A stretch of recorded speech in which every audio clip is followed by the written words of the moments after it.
Hello, and welcome to this edition of Herbalism as Activism, Stories of Healing, Justice, Resistance, and Change.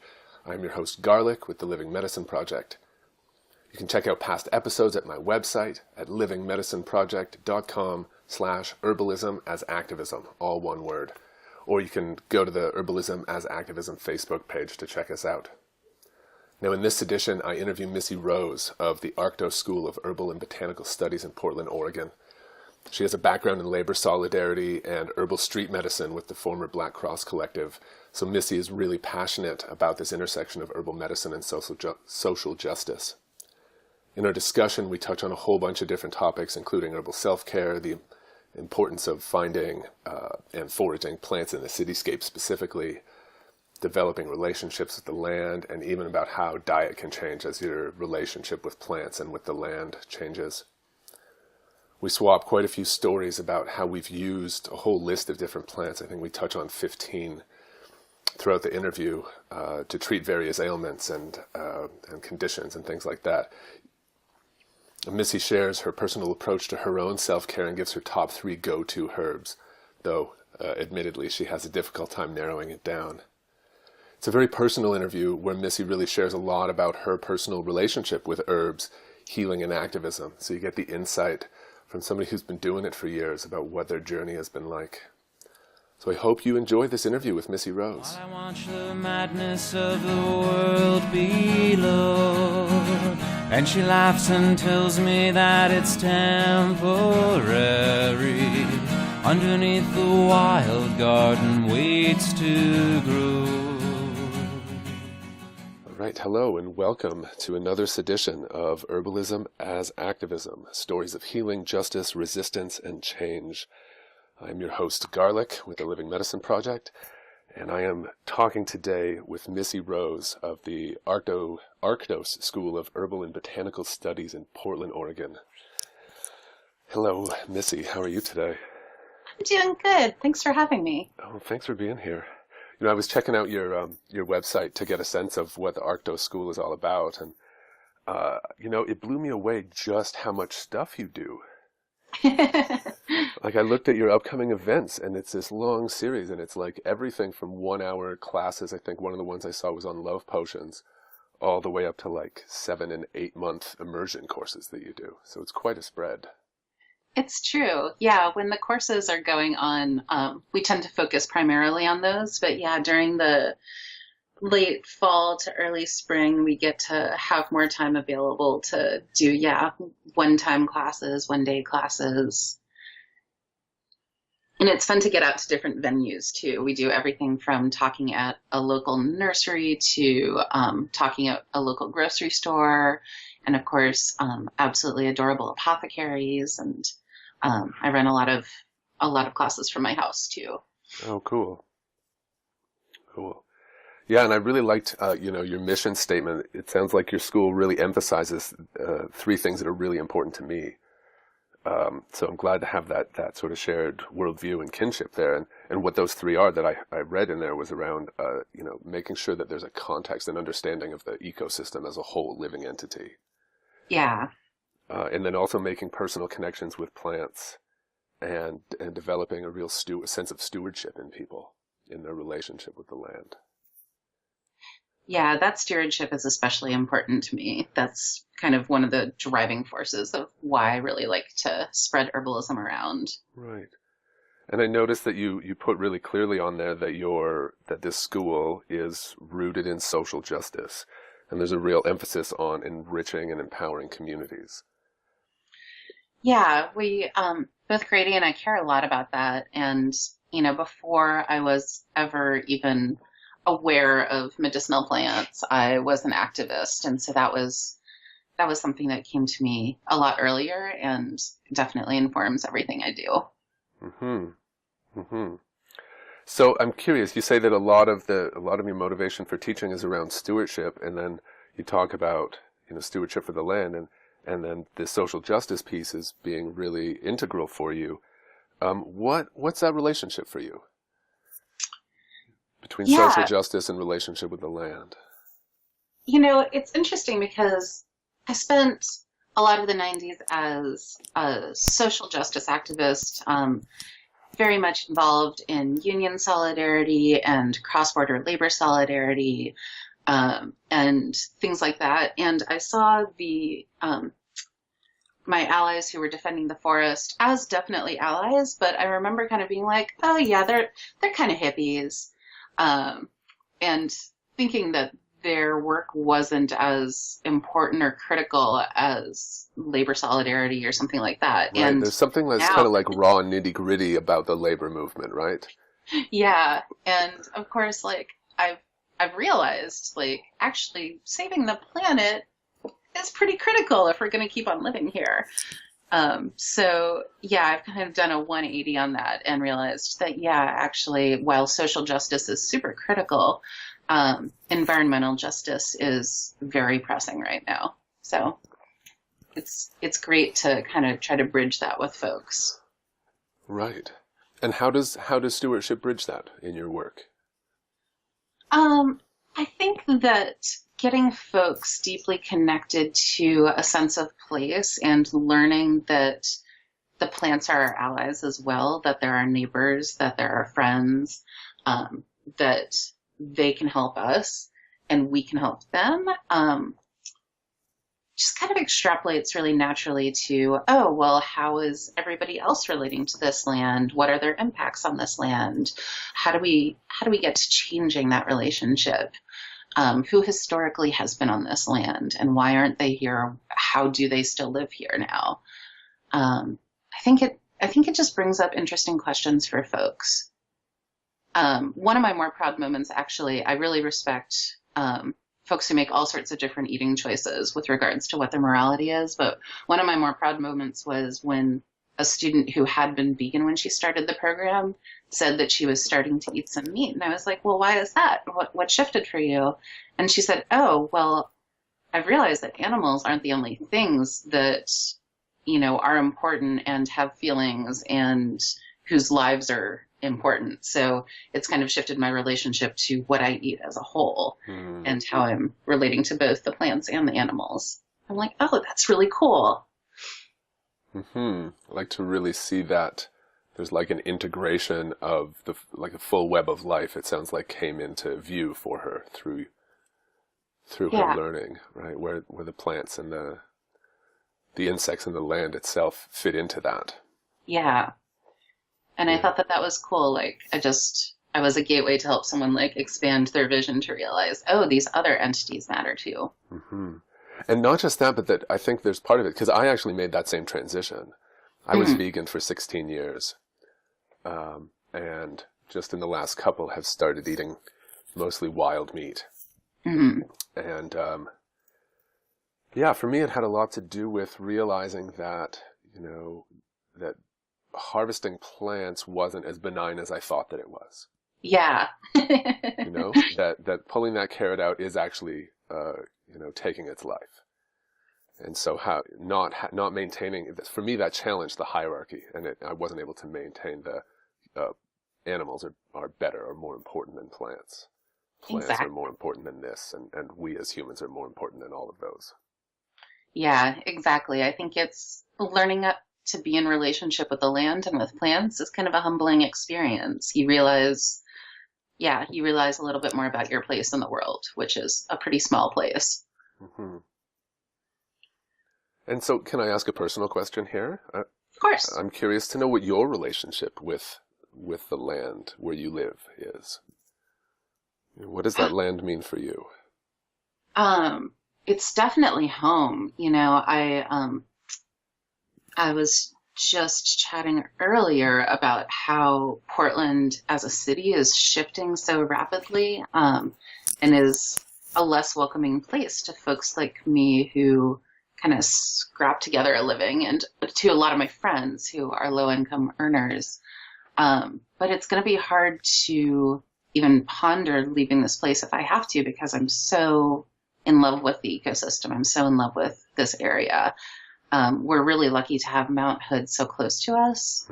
And I try to have a regular practice of getting out on a hike at least once a week And usually Mount Hood is my go-to, or the Cascades in general. And it's been so wonderful exploring places for, now over 15 years, going back to the same places over and over again and watching them grow and shift and change and evolve and sometimes, unfortunately, get cut and get sold to timber companies.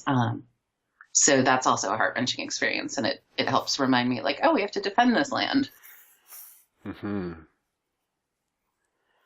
Yeah, and Grady's the other half of the Arctos School. We met through an organization called BARC, which works to protect Mount Hood National Forest, and that work is really important to me. The difference in seeing a place when you've been going there for years and then you go back and someone has just cut the trees to the ground and devastated everything else in its path. It makes you realize like how important it is to do that work. Mm-hmm. Yeah, 'cause I've been to Mount Hood, and there is some really incredible forest around there. Yeah. It feels, it's otherworldly to walk, under the 800-year-old pines. Yeah, it really is. And it's so cool that we have kind of different ecosystems within there too. And, you can mix it up and be like, oh, I want to go to the east side of the mountain today and just see an entirely different landscape. Like, wow, there's pine trees here instead of it being covered with Doug fir and hemlocks. And who likes to live with the pine trees? Let's go see. Mm-hmm. Right. And so how has herbalism or your relationships with plants influenced your relationship with the land? I think it's really been a gateway for me to build that relationship, a way for me to really start seeing the land as something valuable that I have a relationship with, which sounds a little silly, but I think for me, learning the plants, and when I first started herbalism, I had no idea that you could go out on a hike and know almost every single plant you walk by. And for me, like, gaining that relationship with the plants let me realize that I was just surrounded by friends out in the forest, and it makes it seem so much more personal. Mm-hmm. Yeah, and for me, it ties it back to this defense piece too. Mm-hmm. There are plants that I can go to parts of the forest and point to a shrub that I harvested from, or to a patch where I took some medicine home and was able to, heal my children of some sickness or myself or my partner, or, now I have a school and I have an apothecary, and so I'm supplying more of the community with that stuff. But I feel like there's this, if anybody was to come to these places, to the huckleberry patches where my kids have run free and gorged themselves like small bears, that actually, it's not this, for me, it's like, it takes it out of the theoretical, like, oh, we need to preserve nature, we need to protect the wild, into like, wait a minute, that's where I filled my freezer with berries from that patch. Yeah. Or like, I treated a UTI with that Oregon grape patch over there, or, this or that. And I've seen that through my friends and through my students who will still contact me and be like, oh, I'm still harvesting from this one shrub, and it's helped, it's helped me with this, it's helped me with that. And they develop such intimate relationships with that specific plant or that specific place. Yeah. That if there was ever any kind of threat, I think, of it being cut down, then people would feel a much stronger resistance to it. Because it's not just theoretical. It's like, no, that represents my health and our food. It's really true. People feel a lot more connected that way. Or, honestly, even just getting folks out to the forest can be a radicalizing act. Like, even if they don't get to use that particular plant for a particular thing, like having them visit time and time again, I think can just build up that sense of like, wait a minute, that's a tree that I really love to look at. And that's that's that place where I saw where the bear had dug up the bee's nest. Like, you can't cut down that spot. Mm-hmm. Right. Yeah. And at the same time, I do want to say that I think that we always have to be a little guarded about talking about preserving wild places just because we have relationships with them, which I know wasn't what you were trying to say there, but I think that there is a fine line when we're talking about like, no, you can't cut that down because we go there all the time to harvest huckleberries and stuff. That's not the only reason we shouldn't cut it down, of course. Of course, yeah. I think for me, it's like, I feel like I want to infuse the personal relationships into the consciousness, that they're not just theoretical places that we need to protect because of these, of some intellectual understanding about we need these parts of the ecosystem. But more to be like, no, I feel connected with this place. You know, like these are my friends here. Yeah. And I think that it helps us relate more even to the struggles that are happening environmentally in places that we haven't been. You know, because we can relate to the relationship with the land, even if we don't understand what it's like to, you know, to hike in the bayou or boat or whatever one does there. I know, I'm not sure either. I think that's really true. I think that's one of the parts of this work that I really love is just getting to introduce people to that kind of relationship if they don't have that already. Mm-hmm. And that's definitely some feedback that we get at the end of our courses is, oh, wow, I now have this really deep relationship with, you know, my local forest or with Mount Hood or what have you. Because of this program, I got to go out consistently over and over again and explore those places. Mm-hmm. Yeah. Do you have any students that you can think of that you've seen a particularly, profound transformation in them in their relationship with the land? Definitely I've seen some students go on to become, like real advocates for the land. Like one of them eventually went on to become a volunteer and then a board member at BARC, that organization I mentioned earlier, which I think is really great. I think we were their introduction to that work. That one vegan who started eating meat just because she realized like that plants have their own specialness too was really a neat one for me as well. We've definitely gotten some city kids into the forest too, and have learned our lesson with that over the years, that before accepting folks into the program, we have to have a little talk with them about like, hey, so we'll be out all day, rain or shine. So you actually kind of need to get rainproof shoes. Right. Because unfortunately, some of those city kids were coming out in cotton keds or whatever and feeling really, really cold and damp within the first hour of being out. Yeah.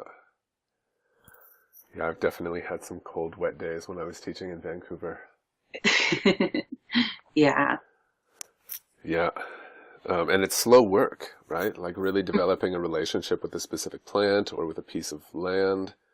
You're not racing through it, at least not the way that I teach it, and not the way that I feel like the wilds kind of, they slow me down.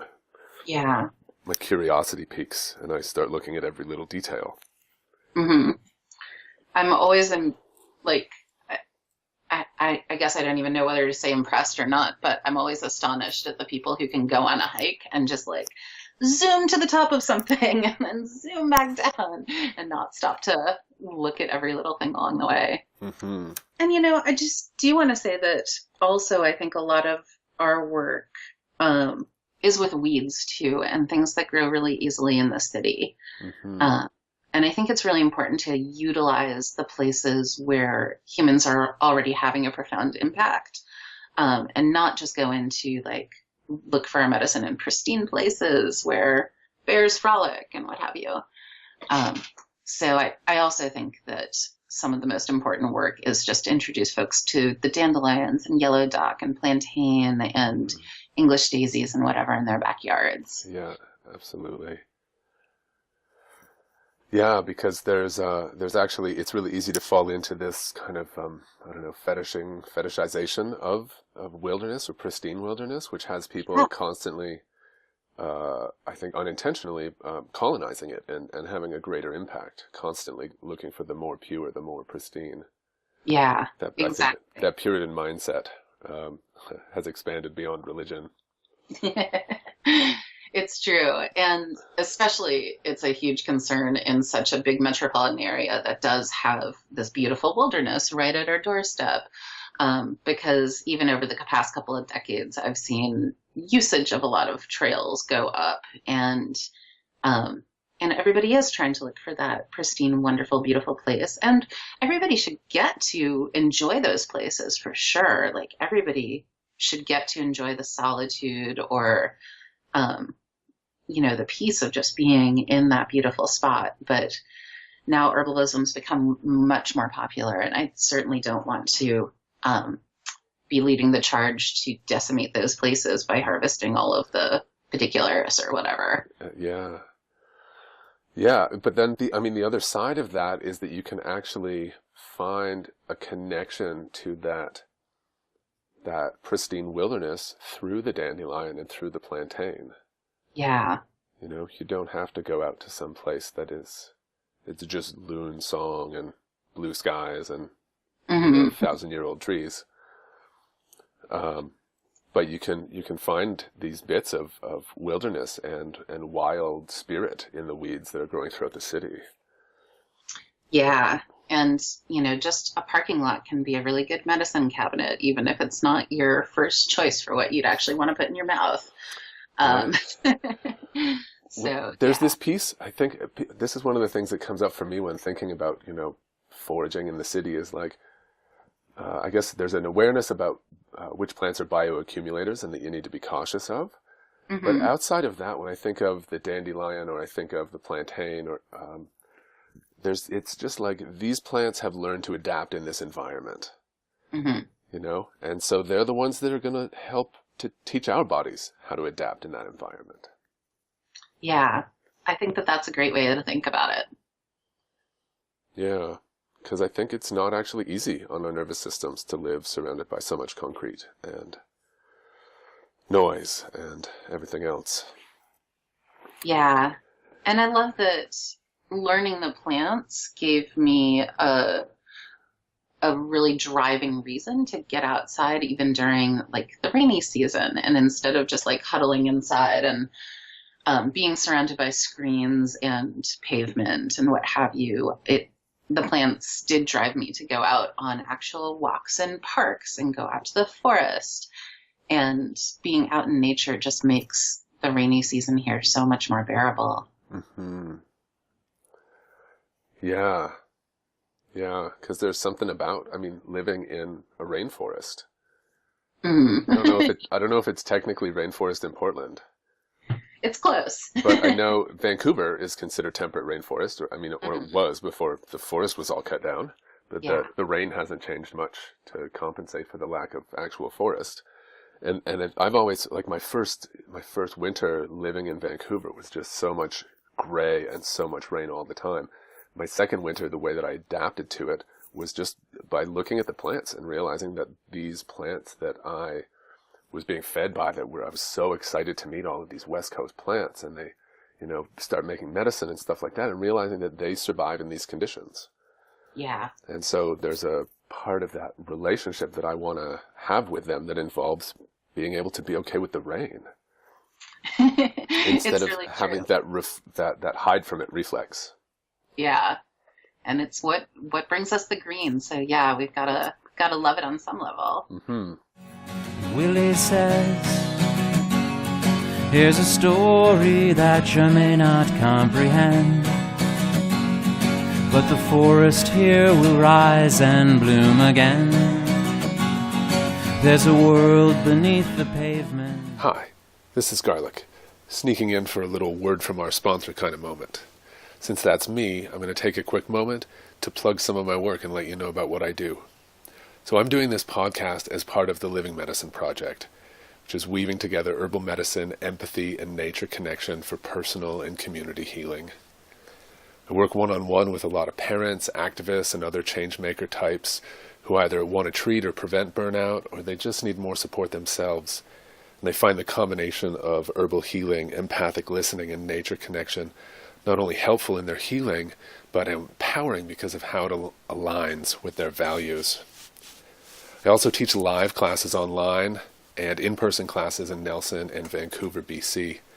And for the activisty folks listening to this, I want to quickly tell you about 2 web classes coming up that I think you'll be interested in. The first is called Herbal Self-Care for Radicals, Activists, and Organizers: How to Sustain Yourself and Your Activism Using Herbal Healing, Empathy, and Deep Nature Connection. It's a 6-week teleclass that will show you how and why herbs, empathy, and nature connection must play a major role in our lives and our justice work. That will start mid to late April of 2017. The second class I want to tell you about, I'm actually still putting together.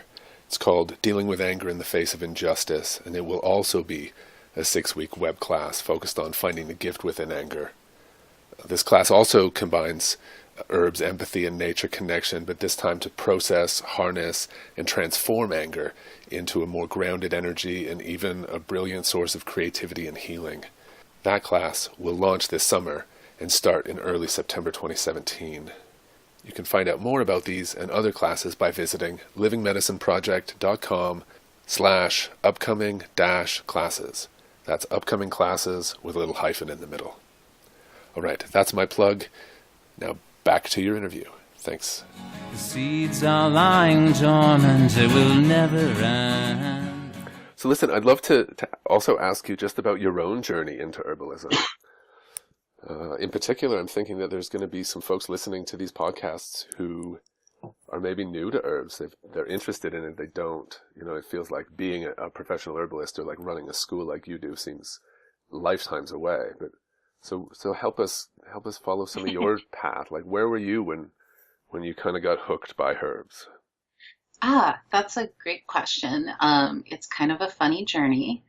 When I was in college, I first learned about herbalism just as a concept, reading like punk zines and stuff and seeing all these recipes for like DIY abortions. And I was like, wow, this is so cool. Nobody's ever going to need a doctor again. We just need to learn about plants, which is, I hope everybody listening knows, like a naive understanding of how the plants work and of how valuable actually conventional medicine can be for certain things. Mm-hmm. But it really kind of got me hooked and interested. And so in college, I, made my first tincture in a class and let's see, I bought my first herb books, but I didn't really do much with it. I just kind of was like, oh, this is a cool, neat thing. And there was a class at your college that taught herbs? It was just one of those ones they hold over winter break that, like former students and stuff will come back and teach a class. And so Garth Call, who eventually became a farmer, came to teach a tincture making class one afternoon. And it was echinacea, and it was all like tingly in your mouth, and it was really fun. Mm-hmm. So yeah, I kind of put it aside for a while and was just steeped in activism post-college. And then in the wake of the WTO demonstrations in Seattle, I was definitely getting close to burnout. There was like a lot of just a ton of activity and a lot of demand for folks to just keep on doing stuff. And I was looking for sort of a solid organization that was already set up that I didn't have to do the organizing for. And I was like, hey, I said to a friend of mine who was in the Black Cross Health Collective, hey, if you guys are ever recruiting, like I have an interest in joining. And what the Black Cross did was provided first aid at demonstrations. And to an outsider, they seemed like really organized and like they had their shit together. And so my friend, who was kind of, and still is kind of a master of the misunderstanding that turns out totally great, he got me invited into Black Cross. And so everybody in Black Cross was under the impression that I was already trained in first aid and had some sort of healthcare background. And I was under the impression that they were inviting me, so they must be wanting to train me. So I found myself surrounded by like nurse practitioners and massage therapists and herbalists and acupuncturists and what have you. And I was like, oh, I should get some skills. How about I'll take an herbalism class and explore that? And so I started studying with Colette Gardner, and pretty quickly after that also started studying with Krista Olson. And that was also a year when I was in a new relationship and we started going out on weekly hikes together, and kind of like I just had a whole life shift that year of like, whoa, these are plants and I could use them. And herbalism became a really grounding force for me. So that was kind of my gateway. Was there a specific plant that really stood out that you were like, holy crap, this plant changes everything? I don't think that there's really one plant in particular, but there were little light bulbs along the way, like, oh, plantain, that's that plant that I would play with on the playground when I was little all the time and like peel those veins out and braid them and what have you. And oh, I had no idea that this could be medicine. Or, really early on, I remember coming to class at Colette's house and mentioning that I had menstrual cramps. And she was like, oh, well, I have some cramp bark if you want to try some. And I was like, I was still a little skeptical at that point. I was like, okay, right, like a tincture is going to kill my menstrual cramps, sure. And so I took some and I realized within 10 minutes that my cramps were gone. And I was like, whoa, this is a miracle. This stuff works. So yeah, there were just little light bulbs along the way that made me realize like, wow, plants are amazing. Yeah. That you telling that story reminds me. I think antispasmodics are a really good convincer for people. Because they were one of the moments that stands out for me when I was studying with Seven Song, was I ate something that gave me really severe stomach cramps. I didn't know what it was though. It happened to me before, and just like I was in the fetal position on the floor, just waiting until the bloating died down and it stopped hurting. Oof. And somebody who had studied with Seven Song before, I was crashing on their couch or something, she went and got wild yam, diascorea, and gave me a squirt of that. And within 90 seconds, I was upright. And I was like, oh my God, that was the most amazing thing ever. That's a great story. Yeah. And I'm fortunate that I've been able to pass that experience on to other people. Yeah. It's pretty neat to see somebody who's skeptical take something and then just be totally pain-free. It would be like, I mean, just being out of pain is such a relief, but knowing that something as simple as the bark of this shrub is used, or somebody just dug up that root, or you pick this leaf and shoot it up and stuck it on, and it took the sting away. Yeah, actually, one of the students who's going to be joining us for one of the programs this year is a nurse practitioner, and she went out to Standing Rock to volunteer and came back being like, hey, wait a minute, herbs work. I need to learn more about that. And what her big moment was, someone had this nosebleed that had just been going on and on and on, and she'd even gone into urgent care, and nobody had been able to get it to stop bleeding. And then finally they went over to the herbalist tent, and they were like, here, let's try some yarrow stuck up your nose. And right away the bleeding stopped. And it's like, oh my gosh, I have to learn about these plants. Mm-hmm. Yeah, yarrow's a good convincer as well. I find there's like a handful of things that I almost consider like they're recruiters, right? They're these herbal first aid recruiters that go from people being like, I don't know, herbs are going to work, to like, wow, that totally worked, no question, and worked quickly. Whether it's yarrow stopping bleeding or plantain stopping pain. Yeah. I've used it for bruises and cuts. A year ago, my 10-year-old, maybe it was 2 summers ago now, he came running home from a hike in the woods with his mom and his little brother, and he was like, hey Papa, guess what happened to me? And I was like, I don't know, what happened? He's like, I got stung 7 times by wasps. Ooh. And I was like, he was giggling and laughing, and I was like, oh my God, like, are you okay? When did this happen? He was like, oh, about a half hour, 45 minutes ago. And he had stepped on a wasp nest on the ground, and they came swarming out, and he ran, and a few of them caught him, but as soon as he was away from them, he just started chewing plantain and sticking it on. Nice. And like 5 or 10 minutes later, he was out of pain. I mean, to the point where, if he hadn't treated it, he would have been totally swollen and hobbling and in pain, and he was laughing and giggling about being swarmed by these wasps.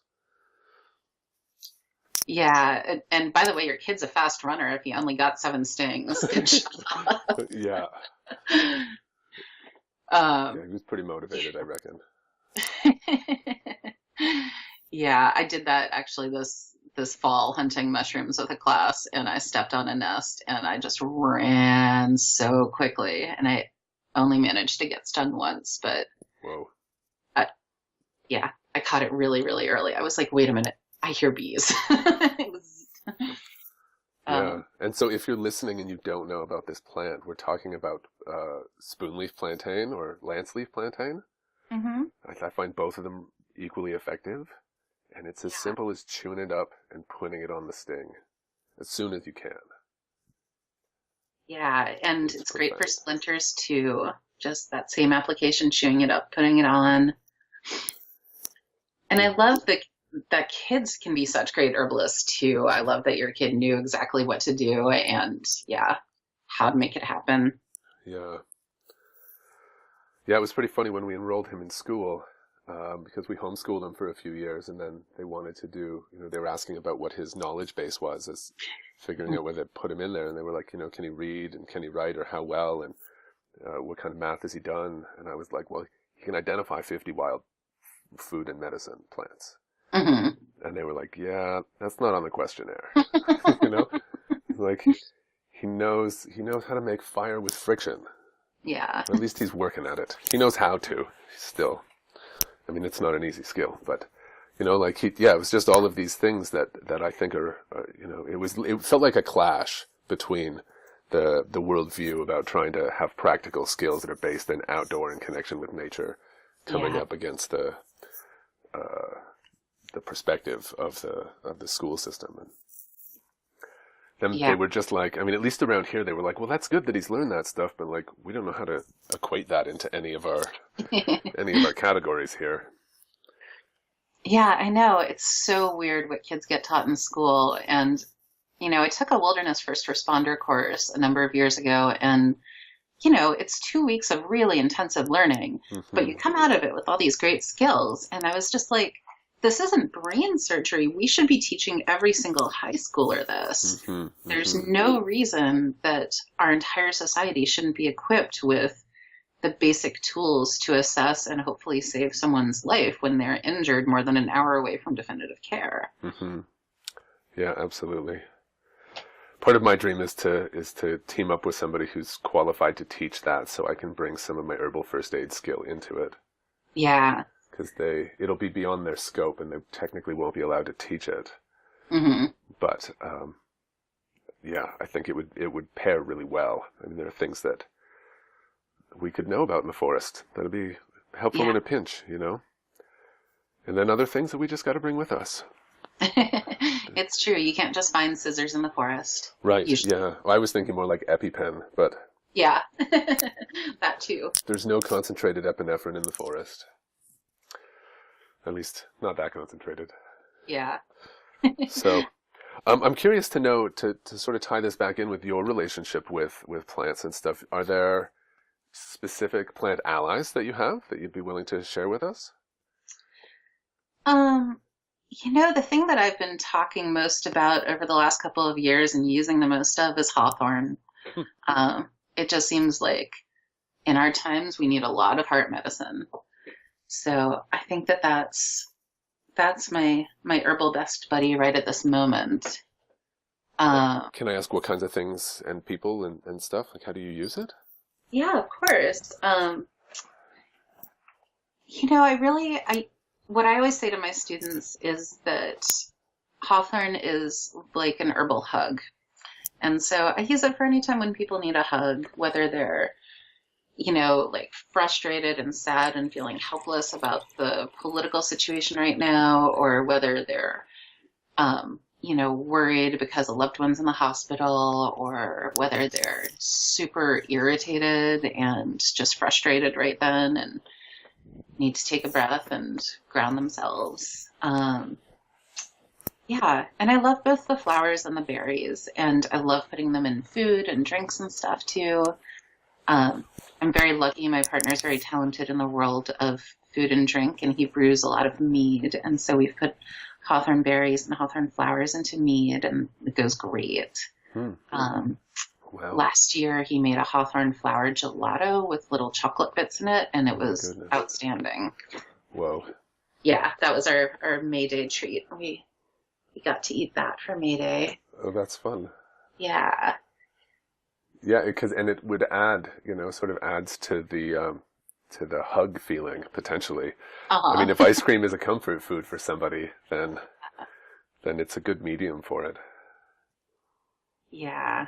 And I don't have my own hawthorn tree on my actual property or whatever, but there are hawthorn trees down the street that I get to hug, and I live very close to a park, Mount Tabor, that has a number of hawthorns on it, and in particular, one of our herbal elders, Cascade Anderson Geller, who passed away a few years ago, lived by Mount Tabor and talked about those hawthorns a lot. So I always think of her when I go up there and visit those hawthorns. Yeah, I got to meet her actually in the Street Medic Clinic in New York City in '04. Oh, wow. That's cool. Yeah, she was pretty incredible. I didn't even realize she was there. That's funny. I was there too. Oh, were you? Okay.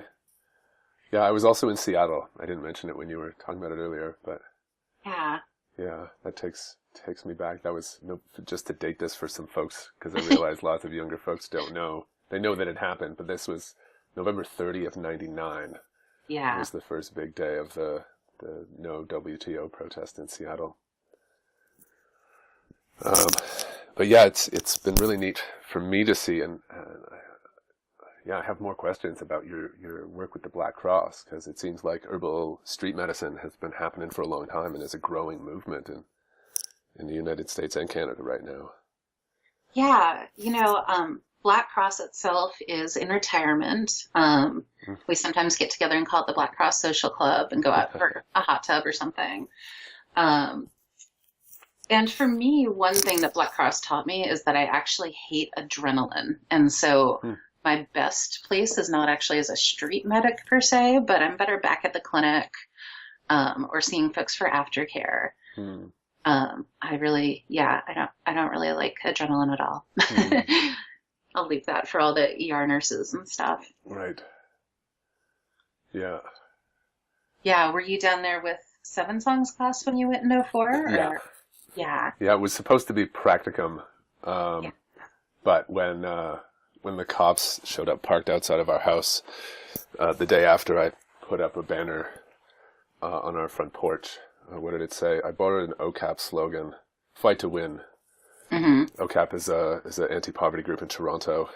Oh, yeah. And so, I got this big sheet and wrote on it, I think it was just with chalk even, "Fight to Win, no RNC." And the next day, coming home from class, there was an unmarked car parked in front of our house. And at that point, Seven Songs said, "All right, this it's a bit more intense than I was expecting. So I'm going to make the street medic stuff optional." Yeah, it was pretty incredible. I spent like 4 days parked on the sidewalk across the street from the makeshift prison that they had. People were coming out with chemical burns from the stuff that was spilled on the concrete that they had to sit in, and and what I remember most is just everybody had numb thumbs from their cuffs. And so and it was constantly painting the St. John's wort on those. Absolutely. Yeah, it was great. I think that's my defining moment where I really learned about nerve damage and how to treat it. I think part of Seven Songs protocol was also using cow parsnip root. Oh yeah. And then I recall there was a protocol for hot and cold water to switch back and forth. Nice. Yeah. I remember being physically accosted by another herb student from another school because I was using arnica tincture internally, and they freaked out. Oh my gosh! I actually do remember being a little bit angry at Seven Song because I found a bottle of anemone and a bottle of lobelia that were just labeled anemone and lobelia, and they weren't labeled with any dosage whatsoever, or like a warning of like low dose herb, do not, take more than 5 drops or whatever. And I was just like, grumble, grumble, grumble. Like, what if some person came up and just thought it was like, like taking Skull Cap and just took 4 squirts? Yeah. Well, I mean, you know, I've used those doses for both anemone and lobelia. Oh, really? I have, yeah. I Wow. treated a guy at the Rainbow Gathering who was severely lifted out of his body. He'd had some kind of mental break, and like his spirit was floating about 5 or 6 feet above his body. He opened his mouth at one point. I tried a couple of drops of anemone and not much happened. And then the next time he let me dose him, I just put a couple of squirts in. Wow. But it brought him back Nice. into his eyes for a moment. I could see that he was back in his body. His pupils were able to dilate. He made eye contact with me, and then he was gone. He was back to not able to focus. That's a pretty great story, though. It was pretty neat, yeah. And then lobelia, yeah, I use higher doses like that as a nervine. Yeah. I mean, and sometimes I'll do that to myself when I have like terrible back spasms or something, but yeah, I think it's worth mentioning to folks that they might barf if they have too much. Absolutely, absolutely. And I don't even need that much to barf. I'm very sensitive to lobelia. Yeah, like even a drop under my tongue when I'm teaching with it will have my stomach doing backflips. And it's like, oh. But yeah, I mean, arnica is a really effective low dose herb, and I get why, you know, the danger of overdosing, and the reason to teach a cautionary principle. What sort of surprised me is how I don't know, maybe it shouldn't surprise me, but how that cautionary principle becomes dogma really easily. Yeah, it's true. It's really true. And frankly, like, if there's one thing I learned pretty quickly in my herbal education, it's that dosage is so variable for folks. Mm-hmm. I remember giving some nettles tincture to a good friend of mine when I was still learning about herbs, and I gave it to him in February when his birthday is. And I said, hey, this nettles tincture will help you with your hay fever when it starts to become hay fever season. So take it. We'll take it with the instructions I put on the bottle, and let me know how it works. And so a couple months later, he's like, oh, Missy, like that stuff has been working really great. I take it every day, and then I don't have any problems all day. And on the days that I forget to take it, my partner reminds me, and then I take it, and my sinuses are so much better. And he just kind of gushed about it. And I was like, that's fantastic. You must be getting low, because I had written 1 to 4 droppers full 1 to 4 times a day on the bottle. Mm-hmm. And I went and I looked at his bottle, and it was almost full, and I just lost it. I was like, why are you messing with me? I'm just starting to learn this stuff. I didn't even ask you. Like, ah. And he's like, no, I've been taking it just like you said, 1 to 4 drops. And I was like, what? Whoa. You're only taking 4 drops and it's working? And he said, yeah. I was like, oh, this whole dosage thing is different for different people. Uh-huh. And remarkably. Yeah. Right. Because I need to be hit over the head with some herbs. You know, I'm the one who's like, okay, 4 squirts. Yeah. Yeah, don't measure this in, like, it's just like measure it in teaspoons. Yeah. Yeah, it's really interesting. I find there are times when I think that I try to give somebody drop doses, and I've been really inspired by Matthew Wood's work, for instance. Mm-hmm. And I'm just not able to replicate his success with drop doses. Yeah. And then I studied with Buhner, and he said the same thing, and he was just like, I just dose really high. And he has his dosage recommendations tend to be much closer to like TCM, where it's like, 10 to 15 grams a day that people are taking. And then Matthew Wood might treat the same thing with 2 to 3 drops a day. Or 2 to 3 drops every 2 weeks, the way that guy works sometimes. So yeah, the dosage thing is really challenging. Do you have a guideline or like a way that you assess that now about how to dose people? It really depends on the herb and the person, but with sensitive people, I'll definitely just be like, yeah, like try a few drops, and if that doesn't work, try a squirt, and if that doesn't work, try 3 squirts, or something.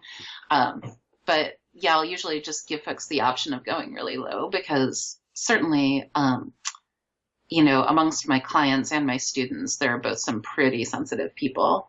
So yeah, sometimes just a few drops of something works wonders for them, but I just think it varies so greatly person to person. Right. So you start small. You encourage drop doses to start, and then just increase the dose from there.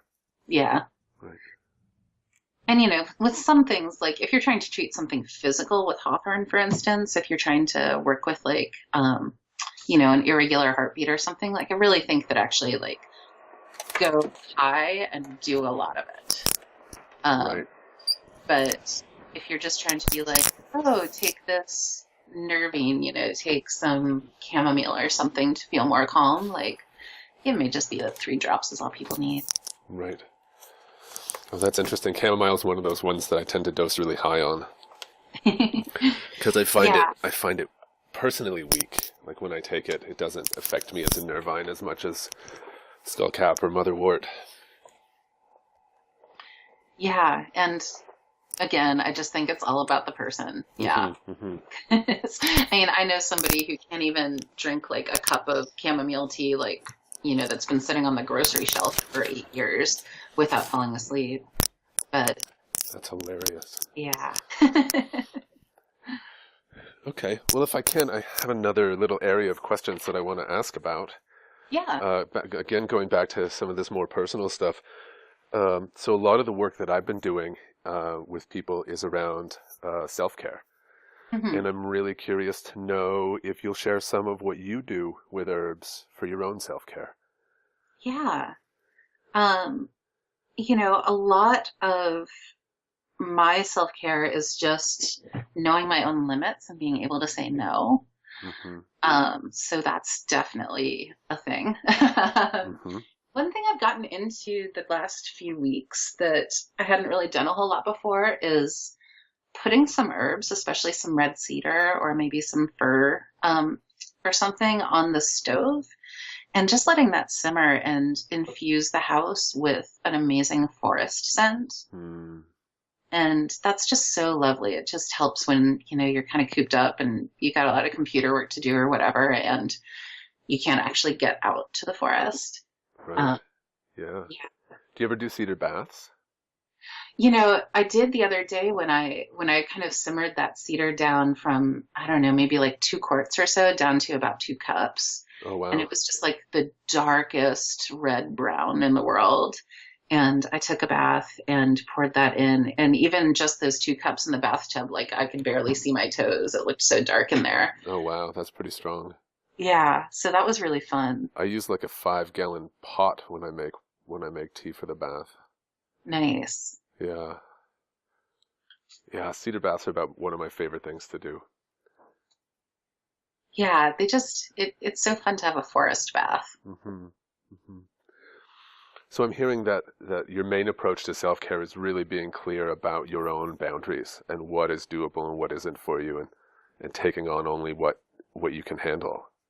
Yeah, and that's so much easier to do at age 42 when I know myself a little better than it was at like age 22 or whatever. Mm-hmm. So it's a skill that you definitely have to work at and that you have to like reflect on from time to time. Like, hey, why am I getting so stressed out, or why am I letting things fall through the cracks, or so yeah, it's something that I'm still constantly getting better at and learning about myself. Mm-hmm. Are there herbs that you go to first when you find yourself, having taken on too much? Yeah, I just kind of open up the nervine section of my cabinet and have at it. Besides hawthorn, I also really love milky oats. Mm-hmm. That's just such a nice, like, also a really nurturing herb.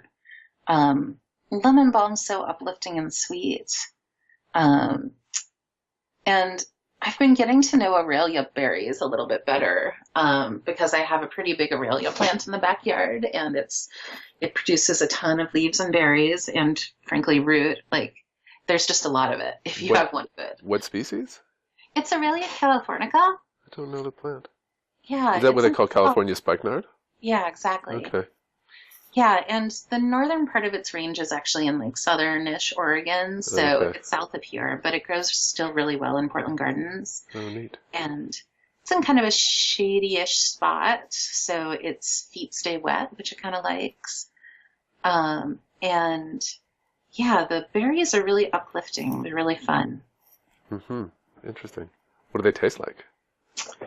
taste a little bit like the darkness of elderberries, but like the zinginess of ginseng, kind of. Mm-hmm. Yeah. Or of Interesting. maybe Devil's Club. You might be more familiar with than ginseng. Yeah, I mean, we have, I call her grandmother Needles Uh-huh. instead of Devil's Club. But Nice. we do have Aurelia nudicalis around here, which is just Oh. phenomenally bland flavor. It's very mild. Is it Uh, that little one that's practically a ground cover? yeah, yeah, Yeah. yeah. And it's, yeah, just, they're small plants and really subtle, mild flavor. The grandmother Interesting. Needles is stronger for sure. Yeah. Yeah, and there's something specific. That ginseng flavor is undeniable once you're familiar with it. Hmm. Yeah. Yeah. It's funny that little Aurelia, my partner and I went to the northern half of Minnesota a couple of years ago, and we were walking through the forest there, and it's just so different from the Portland area forests. And eventually I was like, I think we're surrounded by an Aurelia. It's just that sneaking suspicion of, hey, wait a minute. Wow, much bigger than what I see around here. Yeah. Hmm. All right. And do you have a favorite nervine other than the? Hmm. Oh, that's so funny. I can picture the tree and not the name right now. That's the hawthorn. Hawthorn, thank you. Yeah, as much as I try to dissuade people from going overboard with it, I really do love pedicularis. I love elephant's head. I love parrot's beak. Um, Someday I really hope to go down and meet the more weedy pedicularis where it lives.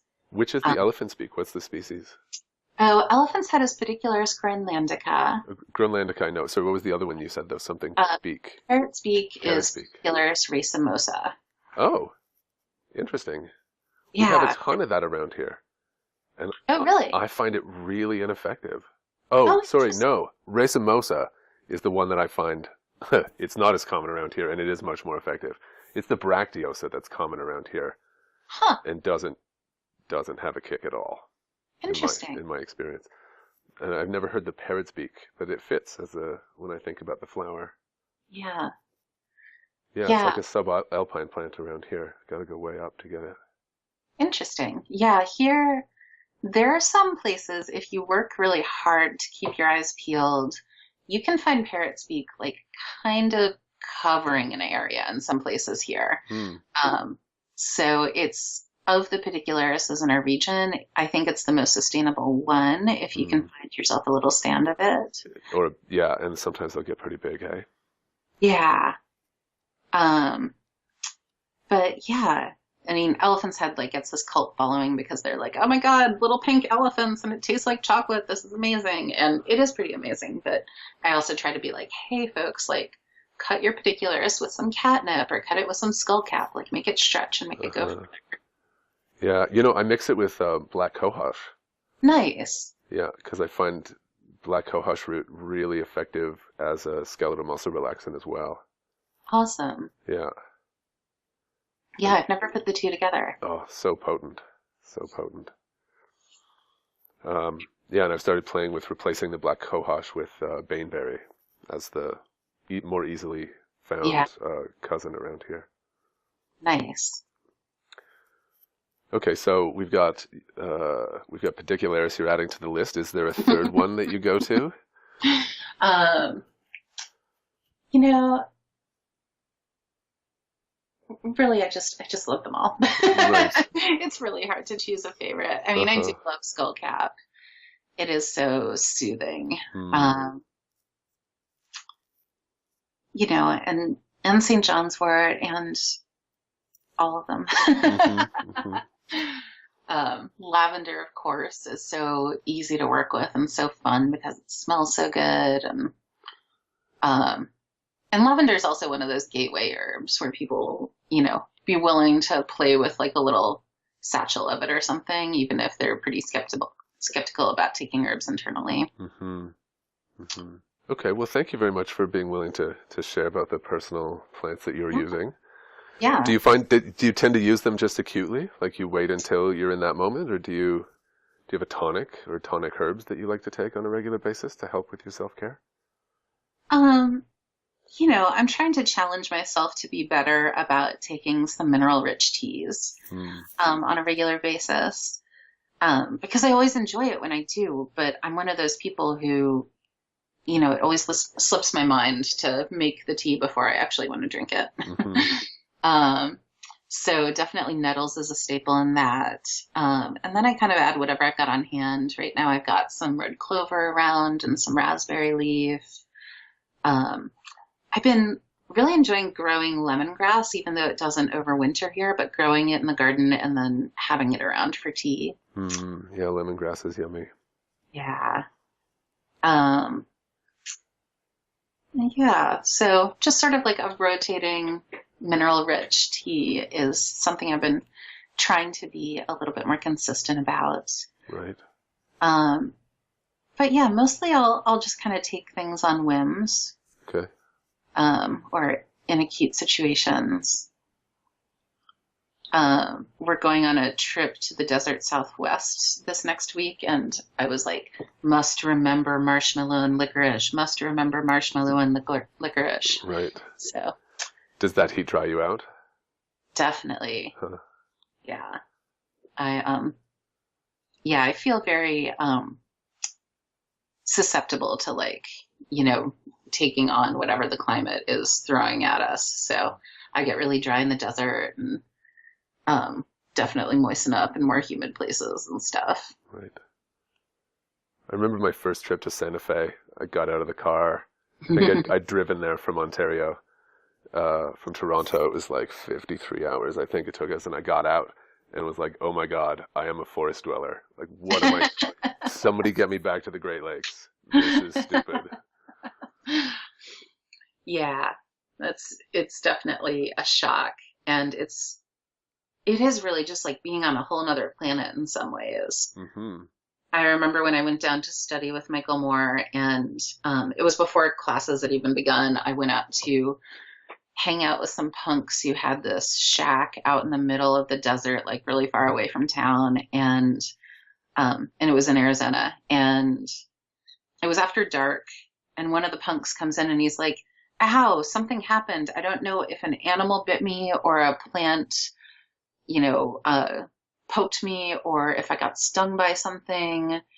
And so I don't know, like, is this just unpleasant, or is it poisonous? Should I get to a hospital? And that was a really interesting moment for me, because all of a sudden I was like, oh, I have no idea what I'm doing in this different ecosystem.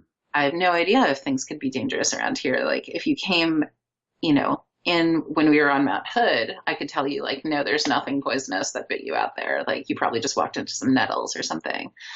But yeah, it was one of those disorienting things, like, I have no idea. Did a scorpion bite you and maybe it will kill you? I'm out of my element. Mm-hmm. Right. Yeah. Well, I hope that you have a great trip. Thanks. Yeah, it would kind of be nice to take a little break from the snow.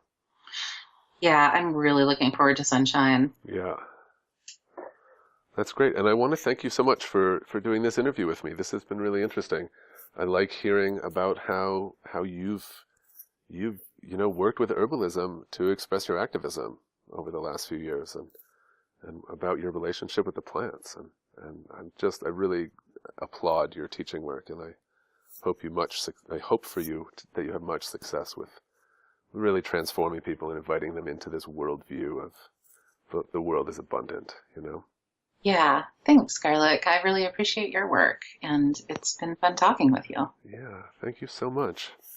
The seeds are lying dormant, it will never end. And that was Missy Rohs of the Arctos School of Herbal and Botanical Studies, and I am your host, Garlic, of the Living Medicine Project.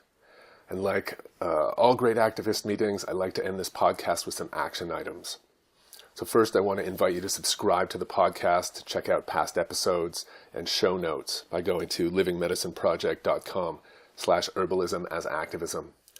In the show notes, I've added links to the Arctos School, the Black Cross Health Collective, and to the organization that Missy mentioned called BARC, that's working to protect Mount Hood from clear cutting.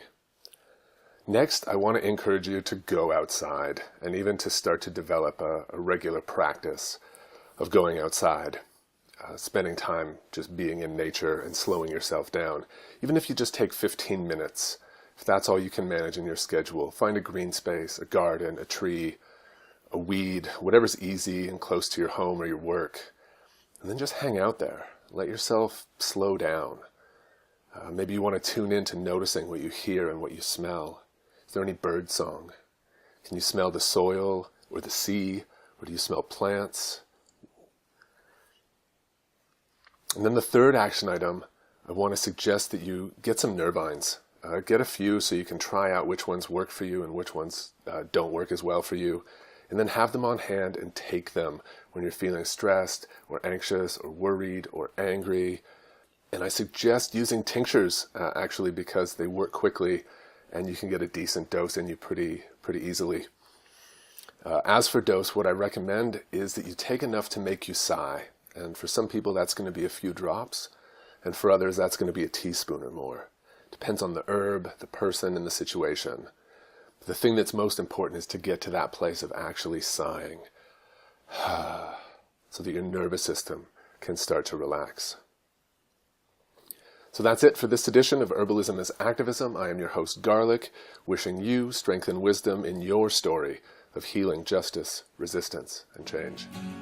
Willie says, when you say you are afraid, I understand.